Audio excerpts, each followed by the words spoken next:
ബ്രിട്ടോ കുത്തുകൊണ്ട് കിടക്കാൻ അന്ന് ചെറുപ്പക്കാരാണ്. അന്ന് കേരളത്തിന് പരിചയമില്ലാത്ത ഒരു ജീവിതമായിരുന്നു ബ്രിട്ടോയ്ക്ക്. ജീവിച്ചിരിക്കുന്ന രക്തസാക്ഷി എന്ന് പറഞ്ഞാൽ ഒരു പരിചയവും ഇല്ലാത്ത കാര്യം. നട്ടലിനും ഹൃദയത്തിനും ശ്വാസകോശത്തിനും കരളിനും കുത്തേറ്റ് നിശ്ചലനായിട്ട് മൃതപ്രായനായി കിടക്കുമ്പോൾ ആ സമയത്ത് VS കാണാൻ വരുമ്പോൾ ബ്രിട്ടോ ബാരലിങ്ങനെ പിടിച്ച് നിൽക്കുമ്പോഴത്തേക്കിനും ആൾ തലറങ്ങി വീഴും. അങ്ങനത്തെ ഒരു അവസ്ഥയാണ് ഉള്ളത്. അപ്പം അന്ന് AP വർക്കിയുമായി വരുമ്പോഴത്തേനും ഇങ്ങനെ ബാരൽ പിടിച്ചിരിക്കുന്ന ബ്രിട്ടോയെ കണ്ടിട്ട് തോളി തട്ടി, ബ്രിട്ടോ നമ്മൾ അതിജീവിക്കും, പാർട്ടി എല്ലാ കാലവും പറ്റാവുന്ന രീതിയിൽ ബ്രിട്ടോനോടൊപ്പം ഉണ്ടാവും എന്ന് പറഞ്ഞ് ബ്രിട്ടോയെ എൻകറേജ് ചെയ്യിച്ചിട്ടാണ്. ഇപ്പോൾ VSനെ അവസാനമായി കാണാൻ എത്തിയ CPMൻ്റെ ഒരു കാലത്ത് ജീവിച്ചിരിക്കുന്ന രക്തസാക്ഷിയായ സൈമൺ ബ്രിട്ടോൻ്റെ ഭാര്യ സീന ഭാസ്കറാണ് നമുക്കൊപ്പം ചേരുന്നത്. VSനെ കാണാനായി അവസാനമായി എത്തിയതാണ്. കാണാൻ കഴിയുമെന്ന് പ്രതീക്ഷിച്ചിരുന്നില്ല. VS ഒരുപാട് തവണ ഒരു ജീവിച്ചിരിക്കുന്ന രക്തസാക്ഷിയായിരുന്ന സൈമൺ ബ്രിട്ടോയെ കാണാൻ എത്തിയിട്ടുണ്ട്. അദ്ദേഹത്തിൻ്റെ ആശയങ്ങളോട് അടുപ്പം പുലർത്തുകയും ഒക്കെ ചെയ്ത ആളാണ്. അതെ, VS മുഖ്യമന്ത്രി ആയിരിക്കുമ്പോഴാണ് ബ്രിട്ടോ MLA ആയത്, ആംഗ്ലോ ഇന്ത്യൻ നോമിനി ആയത്.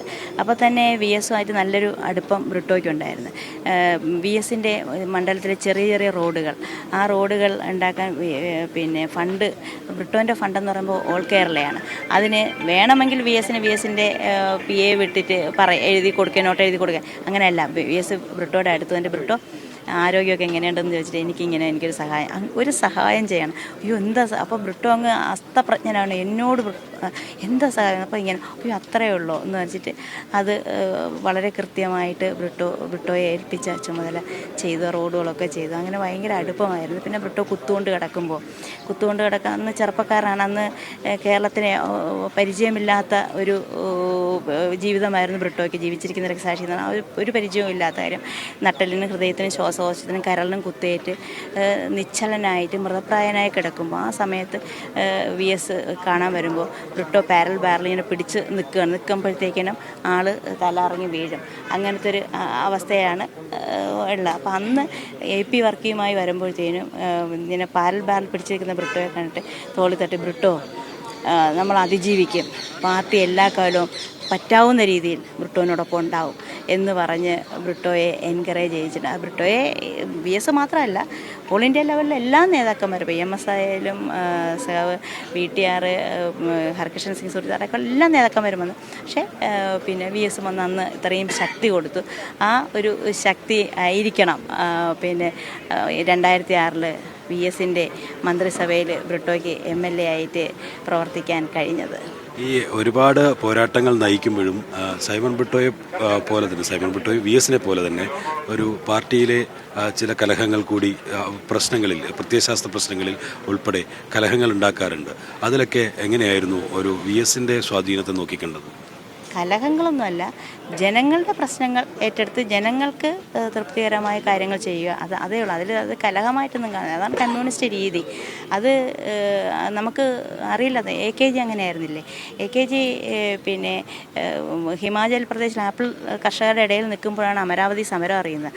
ഈ കൊടും തണുപ്പത്ത് ഇവിടെ ആബാലവൃദ്ധം റോഡിലിറങ്ങി സമരം ചെയ്യുകയാണെന്ന് PT ചാക്കോ ഭരിക്കുന്ന സമയത്ത് ഭൂസമരത്തിന് ഭൂമി കൊടുക്കില്ല എന്ന് പറഞ്ഞുകൊണ്ട് ഭൂസമരത്തിന് വേണ്ടിയിട്ട് സമരം നടക്കുമ്പോൾ ഇന്നും അതിൽ സമരത്തിൽ പങ്കെടുത്ത ആളുകൾ ജീവിച്ചിരിപ്പുണ്ട്. അന്ന് AKG വന്നില്ലായിരുന്നു എന്നുണ്ടെങ്കിൽ ഇന്ന് ഞങ്ങൾ ജീവിച്ചിരിക്കില്ല എന്ന് പറയുന്ന ജനത്തിൻ്റെ അക്ഷമറിയാവുന്ന, ഹൃദയമറിയാവുന്ന നേതാവായിരുന്നു. അതിൽ കലഹമെന്ന് പറഞ്ഞിട്ട് കാര്യമില്ല. അതാണ് കമ്മ്യൂണിസ്റ്റ് രീതി, അതാണ് കമ്മ്യൂണിസം. അല്ല കലഹമെന്ന് പറഞ്ഞ് നമ്മൾ ആക്ഷേപിക്കുക, അല്ലെങ്കിൽ അവിടെ ഒരു വേർതിരിവ് ഉണ്ടാക്കേണ്ട കാര്യമില്ല. സൈമൺ ബ്രിട്ടോയുടെ മോള് കൂടെ ചേരുന്നുണ്ട്. VS എന്ന് പറയുന്ന ആ പേര് നേരത്തെ കേട്ടിട്ടുണ്ടാവും. സ്വാഭാവികമായും രാഷ്ട്രീയ പാരമ്പര്യമൊക്കെ ഉണ്ട്. അച്ഛനും അമ്മയും ഒക്കെ പറഞ്ഞ് രാഷ്ട്രീയമൊക്കെ അറിയുന്ന ആളാണ്. VSനെ എങ്ങനെയാണ് അറിയുന്നത്? എനിക്ക് അബ്ബ പറഞ്ഞിട്ടും അറിയാം. പിന്നെ അമ്മയുടെ മാമൻ, അതായത് പിരപ്പങ്കോട് മുരളി, മാമനും അമ്മയും അബ്ബയും പറഞ്ഞിട്ടാണ് എനിക്ക് ഏറ്റവും കൂടുതൽ VSനെ അറിയാവുന്നത്. അപ്പോൾ എനിക്ക് പണ്ട് തൊട്ടൊരു VS സ്റ്റാച്ചു ഉണ്ടായിരുന്നു. അതായത് VS കൈപൊക്കി ഈ ജനങ്ങളെ അഭിസംബോധന ചെയ്യുന്ന ആ ഒരു ജനങ്ങളെ ഇത് ഇങ്ങനെ കൈപൊക്കി കാണിക്കുന്നത്, അതെനിക്ക് VS സ്റ്റാറ്റായിരുന്നു.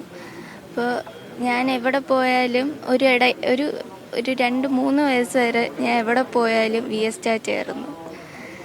ഇങ്ങനെ പ്രസംഗത്തിലൊക്കെ നീട്ടി വലിച്ചൊക്കെ പ്രസംഗിക്കുന്നതൊക്കെ കേട്ടിട്ടുണ്ടോ? പ്രസംഗിക്കുന്ന കേട്ടിട്ടുണ്ട്, പക്ഷേ ആ ചെറുപ്പകാലം ആയതുകൊണ്ട് എനിക്കധികം അത് മനസ്സിലായിട്ടില്ല. പക്ഷേ എനിക്ക് കേട്ടിരിക്കാൻ ഇഷ്ടമായിരുന്നു. ഇപ്പോൾ ഇപ്പോഴത്തെ തലമുറയ്ക്കും പഴയ തലമുറയ്ക്കൊക്കെ ആസ്വദിക്കാൻ പറ്റുന്ന ലെവലിലാണ് VSന്റെ പ്രസംഗം. അതിനെങ്ങനെയാണ് കാണുന്നത്? ആസ്വദിക്കാൻ ഉപരി ആവേശം കൊള്ളാൻ പറ്റുന്ന ഒരു പ്രസംഗമായിരുന്നു. അദ്ദേഹം പറയുന്ന ഓരോ വാക്കുകളിലും ആവേശപൂരിതമായ വാക്കുകളാണ്. എന്തായാലും സൈമൺ ബ്രിട്ടോനെ പറ്റി കേരളത്തിന് പറഞ്ഞറിയിക്കേണ്ട കാര്യമില്ല. കാരണം CPMന്റെ ഒരു ജീവിച്ചിരിക്കുന്ന രക്തസാക്ഷിയായിരുന്നു. അടുത്ത കാലത്താണ് മരണമടഞ്ഞത്. കുറേ കാലം തളർന്ന് കിടക്കുകയായിരുന്നു. അവരുടെ സൈമൺ ബ്രിട്ടോയുടെ ഭാര്യയും മകളുമാണ് നമുക്കൊപ്പം ചേർന്നത്. ഇപ്പോൾ VSനെ കാണാൻ പറ്റുമോ എന്നറിയാതെ ഇന്നലെ തന്നെ എത്തിയതാണെന്ന് അവർ പറയുന്നത്. പക്ഷേ VSനെ അവസാനമായി കണ്ടു. ആ കണ്ടതിൻ്റെ ഒരു ആവേശം കൂടി ഭാര്യയും മകളും, സൈമൺ ബ്രിട്ടോൻ്റെ ഭാര്യയും മകളും ഇപ്പോൾ നമ്മളോട് പങ്കുവയ്ക്കുകയായിരുന്നു.